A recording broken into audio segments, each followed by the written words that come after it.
Тұрғындардың қаржылық сауаттылығы ел тұрақтылығы мен әл-ауқатының кепілі. Осы маңызды мәселені зерттей келе, біз 10 негізгі тақырып, 10 сабақты анықтадық.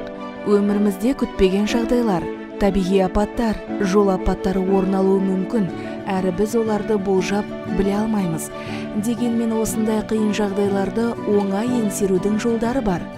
Бұл бизнесті немесе мүлікті сақтандыру. Сақтандыру бұл адамдарды және олардың мүдделерін әртүрлі қауіп түрлерінен қорғап қалуға бағытталған экономикалық қарым-қатынастардың бір түрі.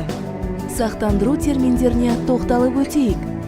Сақтандырушы бұл сақтандыру қызметімен айналысуға лицензиясы бар сақтандыру компаниясы, әрі ол белгілі бір сыйақы үшін сақтанушыға сақтандыру жағдайларының нәтижесінде туындаған залалдарды өтеуге міндетті болады.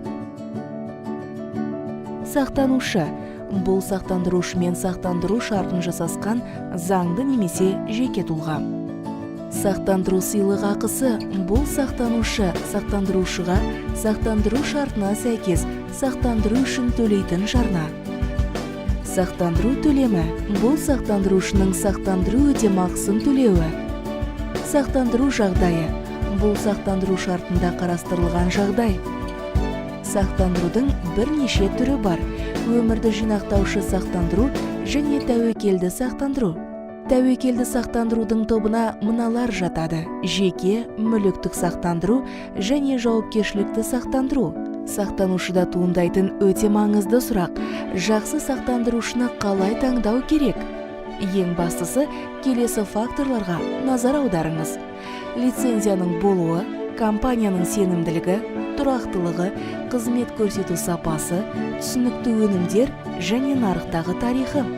Қорыта айтқанда, сақтандыру бұл күтпеген жағдайлардан қорғайтын сенімді қорғаушы. Сондықтан өз бизнесіңізді немесе мүлкіңізді қалай сақтап қалатыныңызды тек өзіңіз ғана шешесіз. КМФ сіздің әр бастамаңызға сәттілік тілейді.